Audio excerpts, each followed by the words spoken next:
Hello and welcome to The Thing About Golf, a podcast series from Golf Australia magazine where we explore just what it is that draws people to this, the most maddening stick and ball game of them all.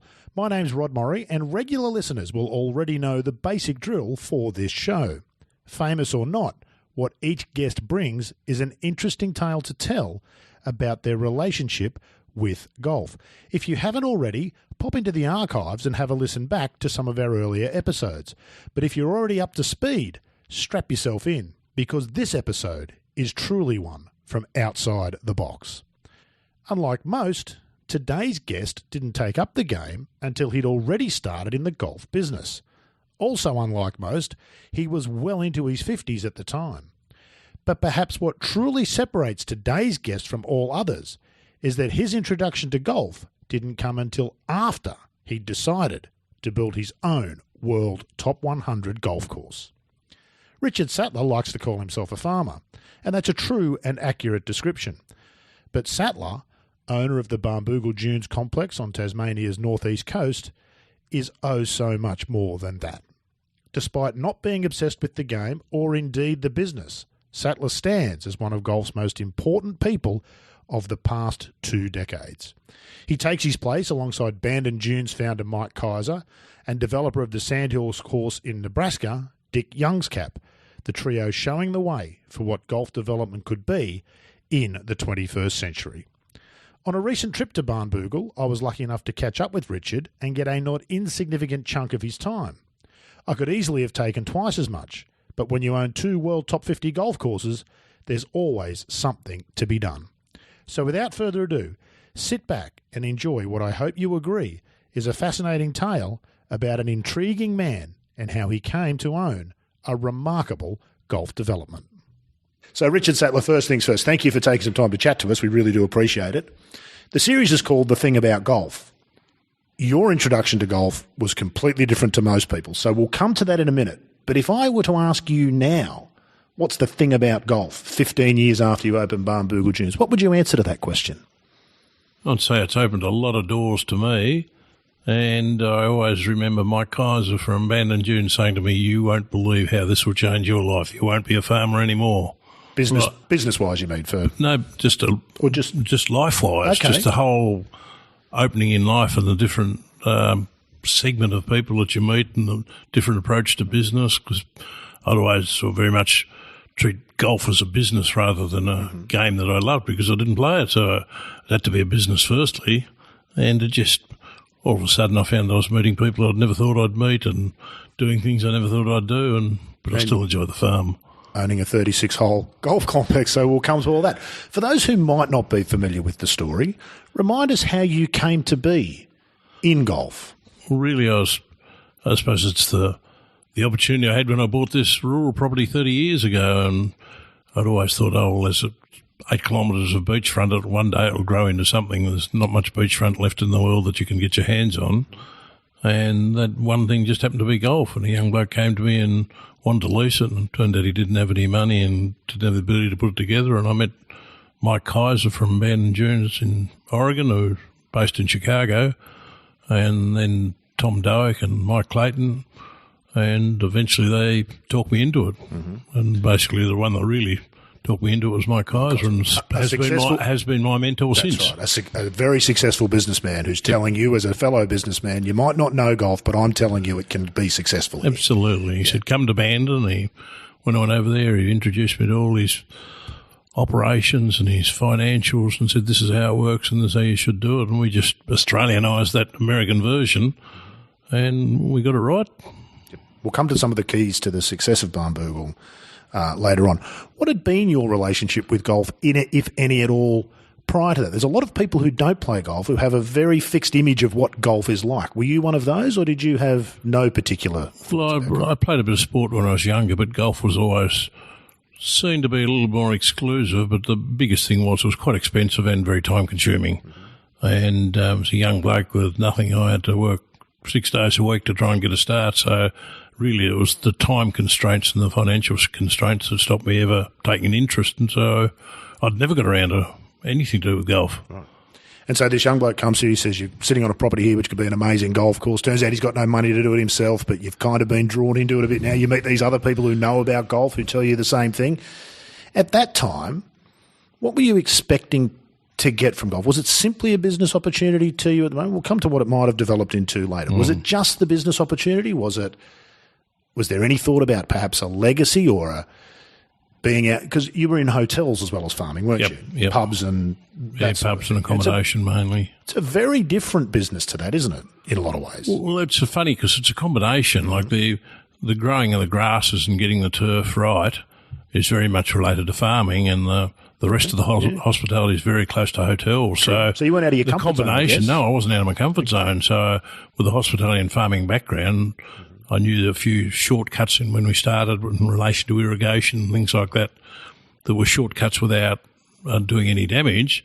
So I sort of had a feeling that it was something that I could do. And probably one of the really final things was Mike Kaiser saying, look, this could be world class, whereas I thought it might be sort of up in the top 20 in Tasmania. He said it could be world class. And I said to my wife, I said, look, I would hate to go to my grave thinking I could have done something that did leave a legacy that I wasn't quite game to. I wasn't game to put it on the line at the time when putting it on the line was a big call in those days because it was all an unknown. I could have done the lot. So, yeah, it was. With no skin in the game of golf, that's an interesting attitude, I guess. Because you're leaving a legacy in a game that at that time had no real bearing on your life, I suppose. Well, it had no bearing, but what it gave me a great opportunity to learn the right way first up. It's just like on the farm. If you get a tractor driver that comes in and says he's driven everything, he's usually driven nothing and he's no good. But if he comes and said, I've never done anything, you can teach him your way. And it's really that same fundamental that I was prepared to learn from very smart blokes very early in the piece. At any stage during that process, did you second guess yourself? Did you think to yourself, why did I get involved in this? Or from the beginning, has it been? Probably only once or twice a day. For the first 10 years? Yeah, for the first 10 years. Yeah, I'm starting to settle down now. Right.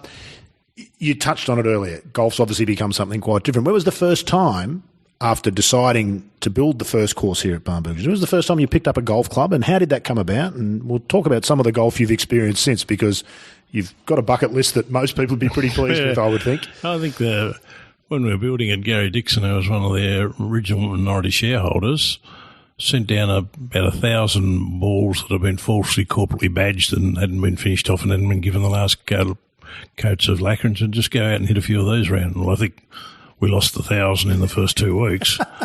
And I thought this game is impossible, especially trying to lift that ball over that first 50 metres of Not to be indiscreet, what sort of age were you when you... I think I would have been late 40s. Right, late to take up golf. It's a specific sort of a move, isn't it? Very hard to learn later in life. By the time we built it, I was really in my 50s by the time we opened it. So, yeah. Were you hooked by the game? Did you like the game? Some people try and go, I can't imagine why you would ever do that. And some people go, I'm going to master this one day. Which one were you? Well, a lot of people say it's almost a disease. I haven't caught it. Good. You've got a healthy relationship? I've got a healthy relationship with golf. I don't play it. It doesn't worry me at all. And everyone said, you'd be out every night. And I think, no, I'm too tired to go and do something like that. But the less you play, the more frustrating it becomes. So I just don't know where the happy medium is. Of course. What sort of standard do you play to now? Oh, very poorly.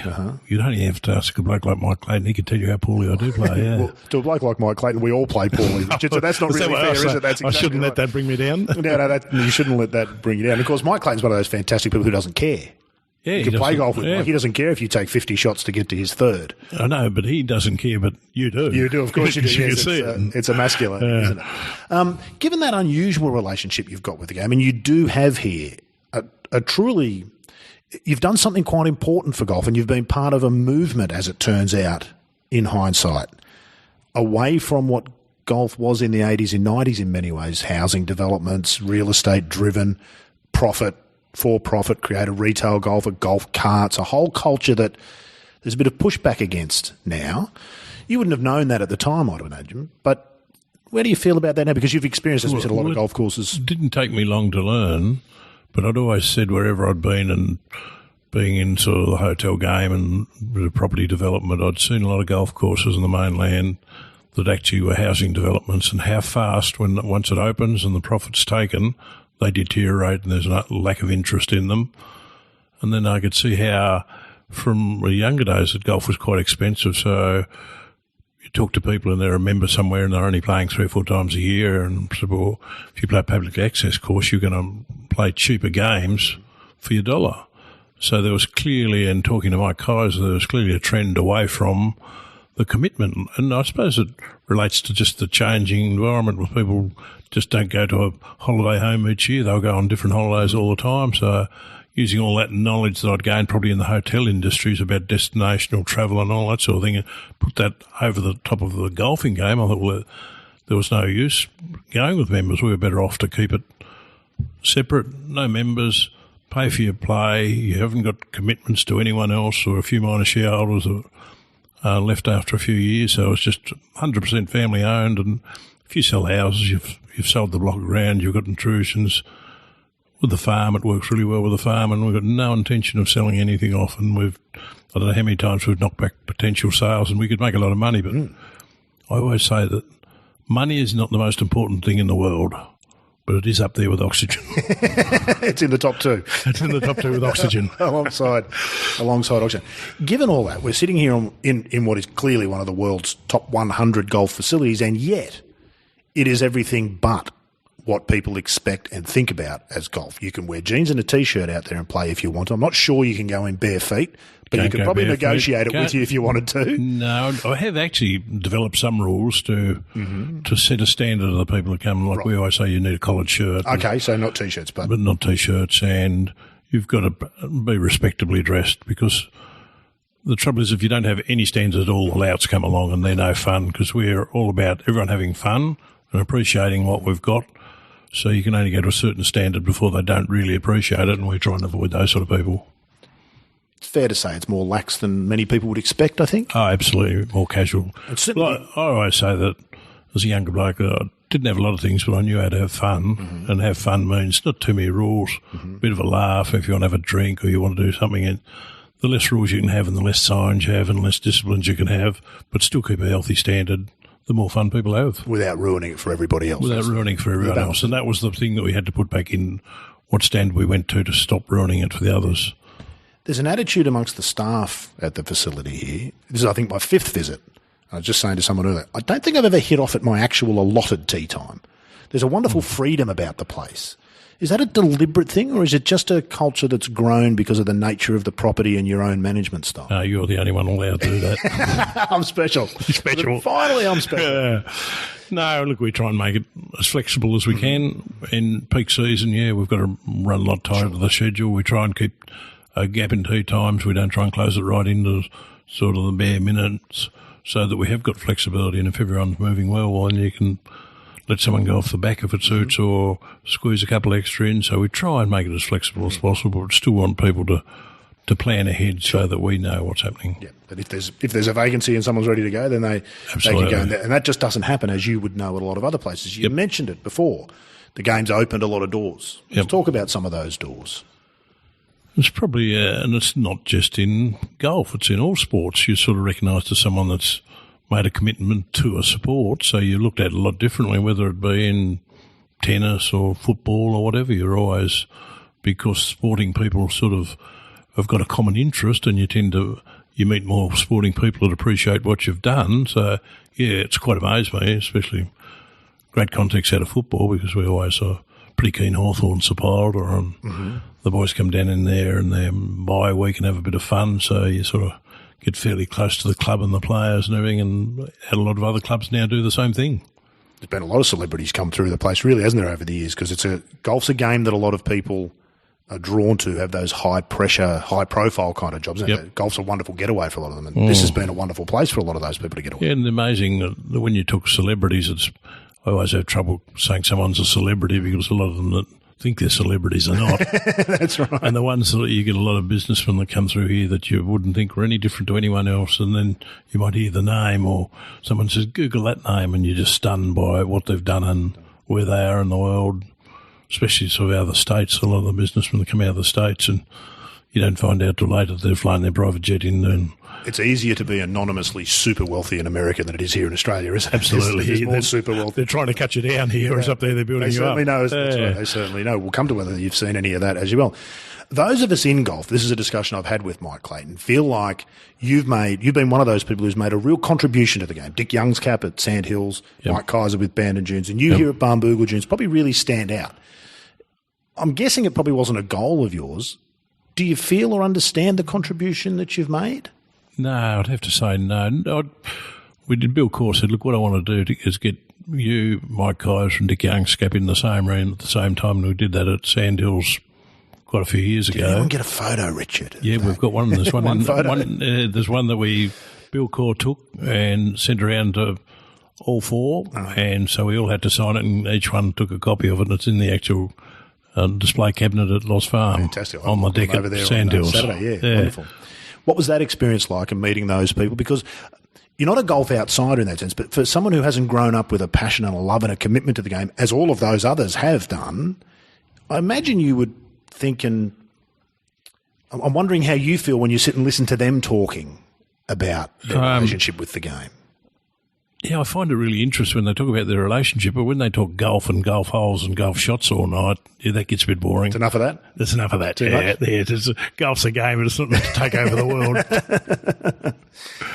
You must hear so much of that here, though. You must see so many people who are completely obsessed with it. There's going to be another 10 of us here tomorrow who are completely obsessed with it. What do you think about that? Why do you think that is? Well, I think, and when I learned in business, you've actually always trying to make the experience better. So as a family, we're so intent on making the experience better and always watching to improve and listen and learn that you don't probably sit back and pat yourself on the back at all. You just absorb it, and if you see something you need, and a comment was passed to me today, you should do this and should do that, and I say, can't do everything, but there's always ways we're trying to identify the next best thing to do, whether it's to change something on the course, which we hate doing unless we've got the okay from the architects, but you've got an erosion problem here, which is fundamental to all links courses on the coast. Seaside, isn't it? That's what the seaside does. And that's the challenge of the elements that amazes me, because in the early days, like farming can be very frustrating, challenging elements, and you put a golf course right on the coast.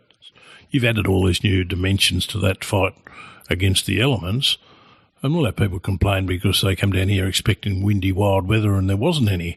They had nice, calm, sunny days, and you have to apologise for the weather being so good. But they forget that really, as a location, until August, we don't have as much wind as Melbourne. Mm-hmm.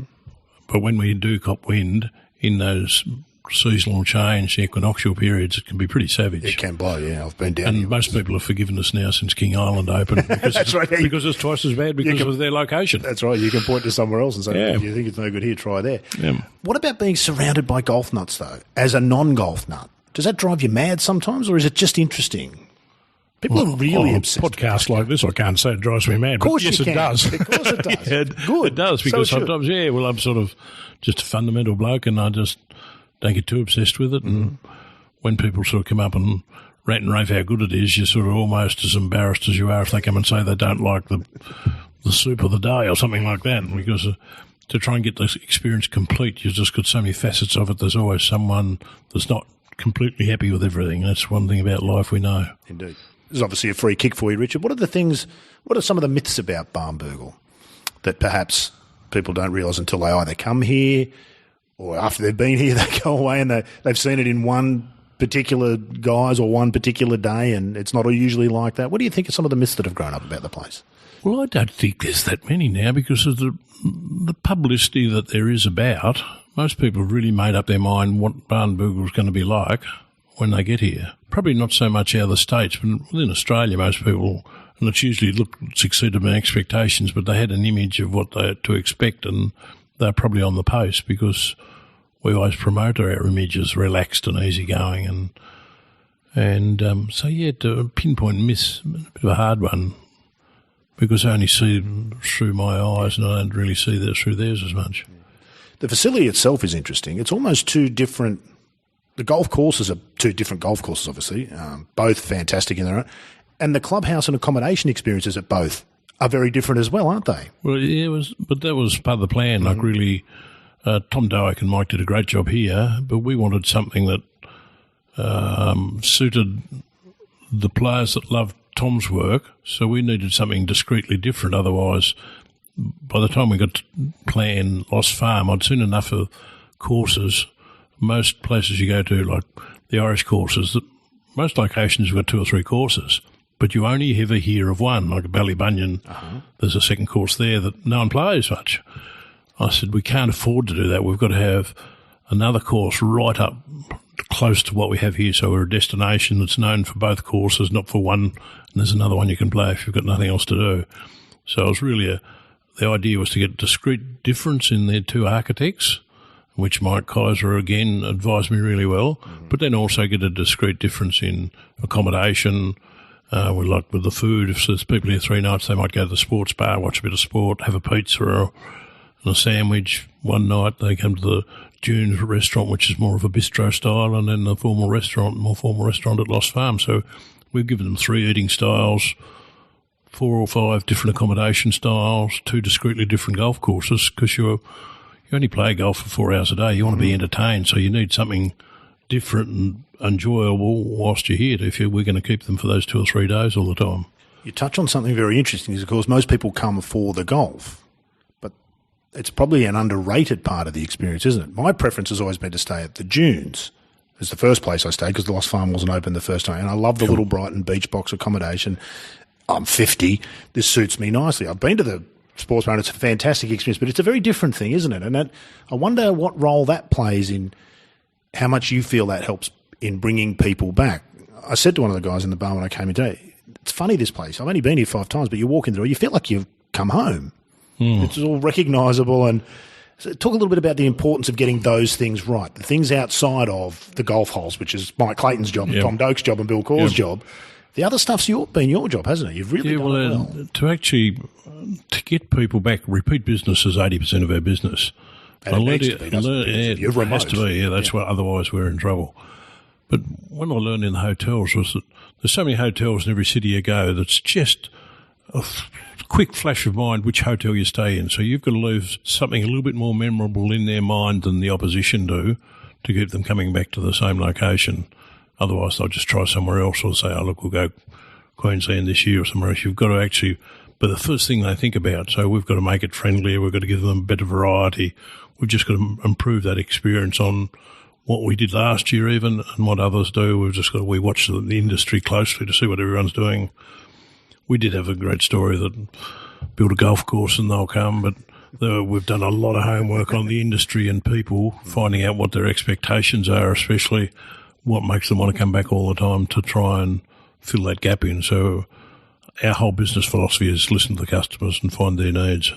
I recall putting that proposition to you last time we spoke a few years ago, which was build it and they will come. It's easy to look at a place like Barnbougle and say, all you had to do was build it and it was going to be a success. That really is a myth, isn't it? Oh, absolutely. Yeah, right in the early days when I realised I'd been a little bit misled about how much it was likely to cost and the procedure to build it. And once I got closer to Mike Kaiser and he let me know there was really nothing different to building a new hotel or something like that. You've got to do your homework, you've got to do your feasibilities, you've got to know what your potential markets are, because without doubt we missed the market a little bit here when we thought 50% of our business would be local Tasmanian. Now there's more international than local Tasmanian. So we had a fair idea of what it was likely to be, but we weren't spot on, but I suppose when you own your own business and there's an adjustment needs to be made, you can make it. You don't get referred back to a board meeting. If we've got to change a decision today for tomorrow, we do it. The beauty of dictatorships, Richard. Absolutely. Well, I've said Australia would run a lot better under a dictatorship with only one condition, that I'm the dictator. I was going to say, that's exactly right. We all have the same condition. I've got to be the dictator. What do they say about committees? The best committee is a 3-man committee with 2 away sick. Absolutely. That's when you can start to get some things done. How different do you think this whole facility might have been? It's probably an unanswerable question, but had you been a golf nut? I don't know. I've thought about that occasionally. I don't think I would have been game to build this because most of the golf that I would have seen at that stage would have been more sort of parkland type golf and watching the golf on TV and that sort of thing. So I don't think without any knowledge, had it been the other way with knowledge, I would have been a bit nervous about building in the sand dunes so predominantly and so exposed. I would have been looking to go out further up through the farm in some of the beautiful bushland and carve out a course there. So, yeah, that was probably the biggest difference, that the lack of knowledge of golf let me in here. And I suppose seeing a lot of the pictorials on the Irish and Scottish golf courses and how this coastal tea tree type swampy environment matched so many of those courses over there, I thought, well, we can replicate that very easily and try and pick something like, you see, the Augustas of the world and that sort of thing. We couldn't replicate that because of the environment here, so it was very easy to say, well, those links courses were the ones that we could replicate really well. It wouldn't have been difficult to find an accountant to tell you that the best thing to do with the golf here would have been to shift it way back off the coast and put all accommodation and buildings along the Spectacular. That tends to have been the trend, doesn't it? You've kind of bucked the trend in that way, and it's been one of the keys to the success of the... Yeah, well, I've been really careful in life. I've made sure that I'd talk to my accountant first and then do the exact opposite. That's right. What does accountants know about that? His job's to count it, mine's to make it. Indeed. Let's run through some of those bucket list courses we mentioned before. There will be golf nuts out there horrified that there'll be courses here they'll never get to see and that you're quite blasé about the game, but you've had the opportunity. What have been some of your favourite golf destinations? And that'd be an interesting question for someone who's not taken with the golf. I suppose we did a trip in through the States and went to Bandon, but then from there we did... Bandon's I've not been there. It's a somewhat similar experience to this, isn't it? For years, Mike Kaiser called this Bandon Down Under, or Baby Bandon. So, yeah, we did. We've had a great friendship there. Children of similar ages and friends, and we went over to Mike Jr.'s wedding in the States 18 months ago. So there's a really close... maintained that friendship. It hasn't just been a business. No, it's a great relationship. And well, you share somewhat of the disease, don't you? You both own golf facilities. Both own golf facilities, yeah. Not many people in the world remember at the opening at Lost Farm playing golf, and Mike and I were playing Tom Doak and Bill Core. That's fantastic. And coming down the 18th, Mike said, look, we've been screwed over by the architects again because we were well behind. Fantastic. So you've been to Bandon. Where else did you go in this? Pine Valley. Okay. Liked Pine Valley. What did you think of that? As a not particularly good golfer, as you've already said, they say it's one of the toughest tests. It's a tough test. But I think I had a caddy that sort of understood and felt sort of quite sympathetic to the causes. And do you get frustrated Cypress Point with golf? Terribly frustrated. Right, okay. So it does drive you mad. You don't. Yeah, I stopped throwing clubs when I run out. Right, okay. Fantastic. Tommy Bolt. The Tommy Bolt. Okay, so now I've tried now to not let it frustrate me too much. But if you're trying to work on the farm or you're working around the place, then go and play golf straight afterwards, can't play. No good. You've got to go out relaxed. Okay. And if you're playing on here and you're actually thinking of the business, it's very hard to play well. Okay. Because you're looking, there's someone hasn't put a divot back or something's happened. That's right, yeah. So you're watching the business, like dining in the restaurant. You're watching all the other guests, not enjoying the food. What you're doing and enjoying the food. So if I come over here, I've got to try and hide somewhere quietly because if you're sitting around, they work out who you are. Everyone wants to come and have a friendly chat because we're a friendly place, so everyone wants to have a chat. We'll come back to Cypress Point and a few other courses, but there's something in that, isn't there? Every time I've come here, I've seen you here, and I think everybody knows who you are, that you're the owner, Richard, and I think most guests who've come here at some point have had some kind of contact with you. Is that a deliberate thing with you, or is it just a natural... Probably, no, I try and keep out of it, but it's surprising. You do spend a fair bit of time around, and I usually come down and check everyone in the morning and have a coffee, and you meet a lot of people there, and on a bit of a health kick at present, so I haven't spent so much time in the bar. So more mornings, less evenings? More mornings, less evenings, yeah. So I'm trying to behave myself for a while. The one thing about it's the hospitality industry, and for a bloke like me that loves a drink and a chat, it's fatal. It can be fatal. So it really has been the end of people in the past. It's been the end of people. So I've said, no, I've got to change my lifestyle a little bit if I want to live to enjoy it a bit more. Indeed. What do you feel when you walk in here or Lost Farm? Do you ever pinch yourself and think, good God, I own all of this? No, I look at it and say, oh, geez, the mark on the floor there. Who didn't wash that glass? Or that person hasn't been served. So I'd love to think that, and now as the family are more involved, that I could step back half a step further and enjoy that more. But I come down and you're always looking to improve it. And I suppose by nature I've never been one to sort of sit back and sort of pat myself on the back and say, aren't I clever? It's more just say, look, let's do it and make sure it works properly and make sure that money gets through to the bank and watch that bank account and what needs to be done next. So it's very much a business first and a bit of pleasure later. And I think I'd enjoy it more if I didn't own it sometimes. I'm having a great time and I don't own it. If you really want to get rid of it, let me know. Right. We'll come back to some of that. I think there's some interesting things in that about. I'm always interested in how people end up where they do and how they got there and what shaped them. So we'll come back and talk about some of those things. Finish that list of golf courses because the listeners probably want to hear. So we got to Cypress Point. What did you think of that? Oh, I love that, especially going out on the coast. Because it's dramatic, or what was it about? It's dramatic, and it was just like if you wanted to pick it apart, you'd say, good, the first hole, where on earth do you hit over a hedge and a bloody main road on your first shot you play? You might have to walk across the road, but they hit across it. I couldn't believe that. But there was just some charm about it. I suppose the old clubhouse was amazing where they haven't changed anything. And you go around, I think it was 15, 16, 17, were amazing holes. And I didn't play it very well. And the caddy did let me do a bit of Pele, a bit of kicking. Right, some of that thick pine scrub stuff was hard to get out of. Very easy to get into. Hard to get out of. That's a bit like the Australian cricket team. Yeah. Better edit that bit out. Where else? Where else in the US? And what are the things that stand out to you? I'm intrigued by somebody who's had access to all of this golf without being the golf nut. Most people who get to Cypress Point, it's been their life's work to get to experience it. And I'm interested in, you must have a different reaction to sort of those people. And what are the things that make it for you? I think the comparison to what you've got yourself, say, well, how's this compare with what we're doing? How's the hospitality compare? So I'm always doing that monitoring. Take a break. You're still looking for the dirty glass even at Cypress Point? That's right, and at those places and talking, because it's both Cypress and Pine Valley were member introduced, so you're usually with a member or playing with a member or they're meeting you there and they're hosting you, and they're usually, everyone says, they'll be snobs, and they're the nicest people when you get to know them, and usually I've been pointed in the direction of the right person, so we always have sort of fun there and you're getting to know them as well. So the courses I find hard, but I'm a non-golfer and I find most of the courses hard. And I did actually, because each year we try and get over to the States, but it never works out. It's probably every second year, but we caught up with Bill Corr over there one year for his Corr Crenshaw Cup, and we sort of played Friars Head, Sabonic, East Hampton, a few of the newer courses over there. Like Sabonic's $1 million to sign up. Like, it's ridiculous. Well, you only look at the real estate there. I think they built it in the last 30 years is unbelievable. Yeah. And the phone never stops ringing when you own your own golf facility? Yeah, because I did have a meeting. Oh, sorry, I won't try and 4 o'clock, it was 10 to 4, so I've got plenty of time. Okay.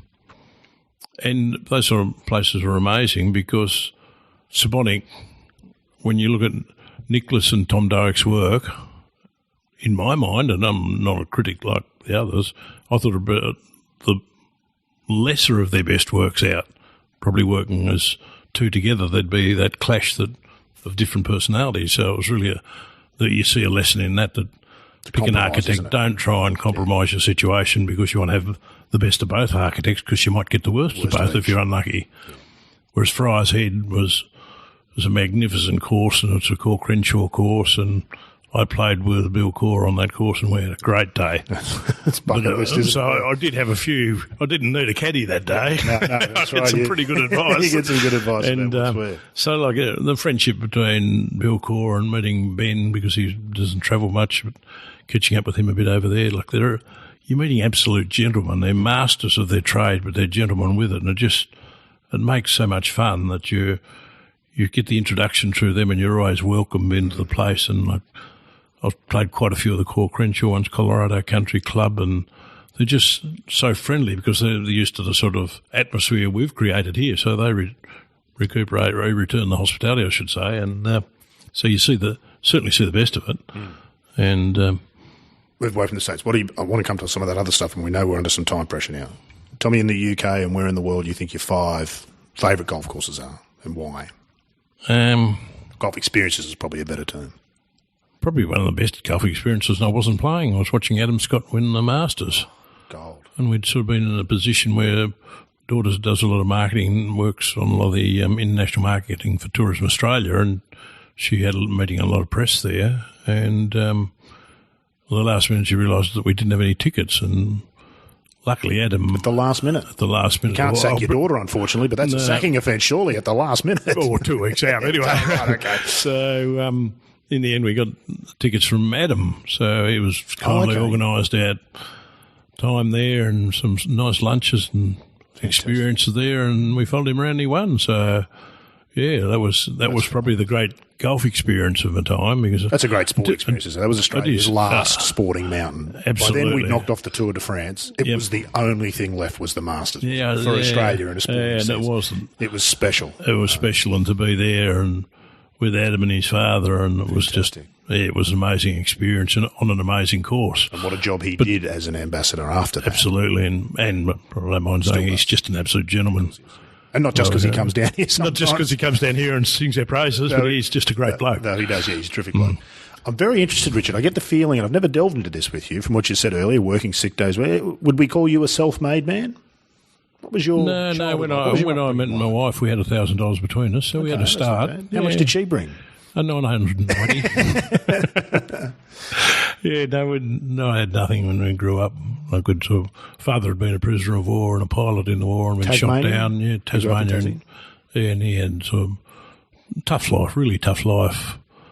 So when I decided to go into business, we had a bit of a rural background, but I had to start from scratch and went through sort of truck driving and pubs and all sorts of things on the way through. Did you think early on that you'd always want to have your own business, or were you one that thought you would work for other people and have a career that way? Did you? Yeah, I didn't think I'd have my own business until I was about 7. Right. Then I decided... Quite a late starter then. Late start, yeah. At 5 I thought I might work for someone else, but at 7 I decided that wouldn't work. Right.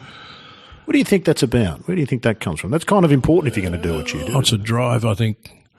When I was... The trade was wool glassing, so I was working around, started out as a rouseabout and shearing sheds before I ever went into business. What does that teach you? That teach you hard work and discipline. Everyone, there's a lot of young blokes could do to, and my wife always says the same, young blokes have to work in a shearing shed, and young girls should have to work as nurse or nursing aid where there's that heavy discipline, and you can't just stop and you can't just drop your bundle all of a sudden. If your pressure's on you, you keep working. And I think that gave me the drive, and then seeing the successful farmers and what a great lifestyle they appeared to have. Finding out later it was nowhere near as good as what it looked. But it just gave me the drive to, instead of being jealous of someone that was successful, to actually go out and do it for yourself. So, it's an interesting sort of character trait, isn't it? My dad was a bit similar. He was a self-made man. He was an immigrant. He came from Italy. He didn't speak the language and ended up owning his own business and put us through school and bought his house, all those sorts of things. And I often felt like there was something that drove him that didn't allow him to enjoy it as much as he could have or should have. Do you feel that sometimes? Yeah, I do sometimes, yeah. And because there's a constant fear, isn't there, that one day you might end up back where you started. You just don't ever want the fear of failure is terrible. But I'm interested in that, Richard, because... Well, you said you must be approaching 70s. Yeah, 68. Yep. Okay. And so perspectives on life change and everything that you've done, and you think about how you've done and what you might do differently. And what sort of advice might you give to your kids who've had a very different upbringing to what you had, obviously? From the outside, it's easy to look at the Sattlers. How easy have they got it? Is that true? Is that right? What do people not realise? They didn't realise that even though I'd worked hard up through the business, I got caught in the pilot strike. And then the recession back then, and I just bought Barnbougle, and it very nearly sent me broke. I had to hang on for dear life. And so, yeah, it's only been the last probably 10 or 15 years where we've looked prosperous. So you sort of, I'd say to young people, just don't forget to enjoy life, but keep your eye on the ball. And I probably was trying to expand a bit too fast, like most people in the 80s. But I knew where I wanted to go, and it was out of business, the hospitality business, back to farming. I didn't pick my timing very well and got caught moving out into farming when I still hadn't sold my hotels. So, timing's everything in business. You don't have to be perfect businessman, but you need to get your timing right. They're easy mistakes to make, aren't they? They're easy mistakes to make, particularly in a bubbling economy. We saw it just before the crash in 2008. Absolutely. People tell you, you're mad if you weren't gambling everything on this. And, of course, 2 weeks later, people say, you were mad to gamble on that. Was a crazy thing to do. Absolutely, yeah. I'd been told when I was a kid to buy in fear and sell in greed, but you don't, when you're moving fast, you don't always think of that, and you always think that it's going to keep going up, so the timing's not quite so important, but it is. And that's why I say to the kids, you've just got to look back through our history. They were too young, or the 2 eldest were old enough to realise how tough it can be, and the youngest weren't. Not just say, don't take your eye off the ball. because it's a lot easier to lose than it is to make. Do your kids listen to you? They do, actually, yeah. That's quite rare. Yeah. Well, there you go. Well done. I think because they've seen enough of it, and they sometimes know a bit more than you do, but I think they still do listen. Yeah, indeed. But we've got a great rapport with the kids. But they're all involved here in the business. They're all involved, yeah. The youngest one has just followed her heart to Hobart. She still sort of does a bit of photography work for us and that sort of thing, and loves the farm. Yeah, indeed. Last couple of things. Every golfer in Australia who's been here and loves the place wants to know, when are you building the third course, Richard? Don't tell us that you're not. When are you building the third and the fourth and the fifth? Right. Yes, third, fourth and fifth. I remember doing an interview once that most people have seen but mightn't realise which one it was. And I said, no, I don't think I will. I said, cut, we don't want that sort of crap. We want to know when you're building it. So really Is it a possibility? Oh, it's definitely a possibility. You've got enough space, clearly. We've got enough space for about 300 more, I think, so we probably won't build all them. No. I did look at building one inland out of the wind a bit, but what stops all the research said that you can build a good course, but you can't build a great course. People want to be by the coast. So really I suppose, watching the market and seeing which way the trend goes and how the economy goes before you spend big bucks is the most important thing. Otherwise, the third course would be further east than Lost Farm. Mm-hmm. You mentioned a couple of times the number of US visitors you get here and international visitors, it does attract people from all around the world. What's been the contribution of Barnbougle Dunes, do you feel, to Tasmania? There'll be all sorts of official reports about this and that and the other, but there would be people in the world who never would have heard of Tasmania if this place hadn't been here, let alone come here. Yeah, well, it was amazing because in the early days people had heard about Barnbougle but didn't know. They knew roughly where it was, but they didn't know where Tasmania was. Tanzania and all sorts of things we'd get, but they knew the word Barnbougle and they knew it was golf courses. So I reckon we did a lot for Tasmania, and I think it's well acknowledged by the government as well that we created a position where Tasmania, along with probably two other major properties, which was Sapphire down the east coast and Mona Museum, the art museum, that really actually put Tasmania on the map in their fields, that turned the tide from where you didn't have to apologise for being a Tasmanian anymore. A destination needs more than one attraction, doesn't it? Absolutely, and the Gold Coast proved that. The family market went to Gold Coast en masse when there were about 3 of these theme parks, and all good ones, and then everyone can live off that. But you've got to have something that's good enough to catch people's eye. Yeah, there's a lesson for that in golf too, isn't there? The golf courses actually, whilst they're competition, they don't really compete because rising tides lifts all boats, and people will go to a golf destination that's got more courses rather than absolutely less. Looking at the McDonald's and KFC and pizzas of the world proved that. They all line up in the same street and all live really well off each other, and because the market goes to that. Yeah.